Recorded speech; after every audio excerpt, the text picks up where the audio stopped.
All right, hey everyone, welcome back to the Beer Draft. I'm Dan, this is Mike. Hey. And what are we going to review today, Mike? Well, we've got a beer from Heavy Seas, Loose Cannon. This is their flagship beer for Heavy Seas. All right. And Heavy Seas is one of the beers that initially kind of got me into craft brewing. I was really into IPAs when I first started drinking craft beers. This is a great IPA, and I think you'll like it too. I know you're not a biggest IPA guy, but this is a really good one. This is my go-to IPA. I can appreciate a good IPA, that's for sure. All right, yeah, why don't you go ahead and crack that open. So where is Heavy Seas located? So they're just up the road from us, up in Baltimore, Maryland. They've right. been around since '95, so they do have a bit of history, over 20 years. What I think is interesting about this Loose Cannon is the fact that it has a nickname, Hop 3. And that name comes from the fact that in the brewing process for Loose Cannon, they hop it during the boil, like you normally would for a beer, but then also they hop back it, so they run the beer through raw hops, and then finally, when it's in the fermenter, they add more hops to it. Wow. So there's a lot of hopping going on in this beer. Makes it very bitter. As far as IBU though, only 45. Wow. So not the most bitter beer that we've ever had, certainly. But I think you'll like it. So it's got a nice burnished gold look there. Kind of pale gold, looks good. Not a little hazy. Definitely hazy.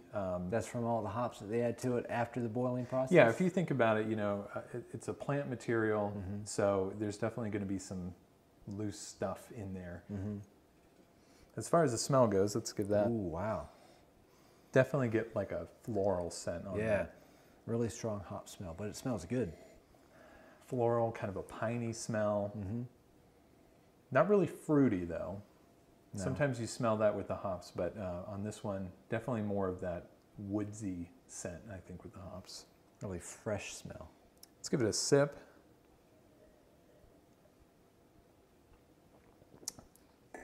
And see, not very bitter.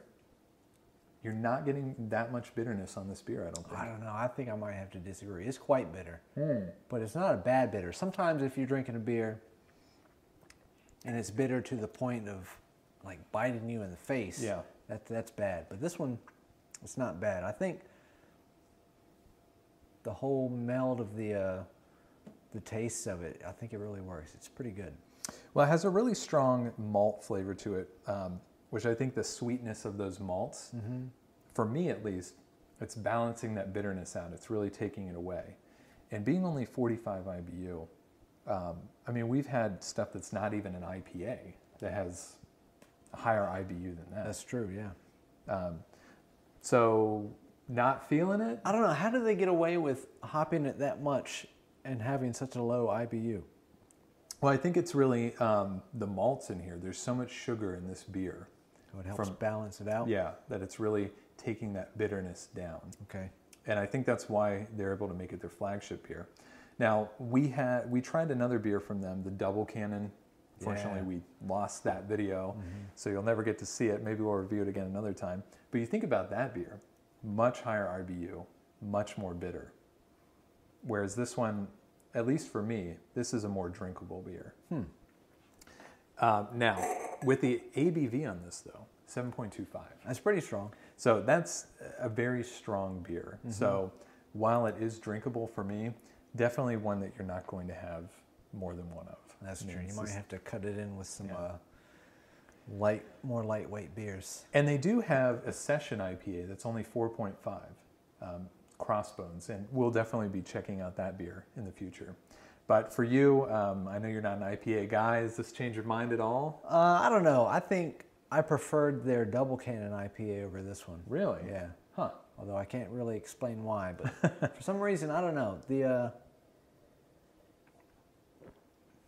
It's got quite a, I don't know, maybe with the double IPA, since it's got a higher ABV, the sweetness of the alcohol kind of counteracts the bitterness of the hops. That could be. Which would make me enjoy that one more, but I don't know. It's not bad. I've had some IPAs that are really bad. But this one's pretty good. Well, for me, this is one of my favorite IPAs. Right. This, along with the Arrogant Bastard from Stone, your 90-minute IPA from Dogfish That's Head. one of my favorites, yeah. Yeah, okay, so there you go. So for me, this is definitely going to be up there on the shelf. This is a beer that I will always pick. And I like it because it's fairly local. Baltimore is not far away from us. Yeah, not far away from us at all. Yeah. But like I said, we'll check out some of their other beers. I got a couple more for us to try out. All right, cool. So if you want to see those videos, make sure that you subscribe to our channel. If you like this video in particular, make sure to give us a thumbs up. And if you've had this beer or any of the others from Heavy Seas, make sure you let us know about it in the comments below. And until next time, we'll see you later. All right, see ya.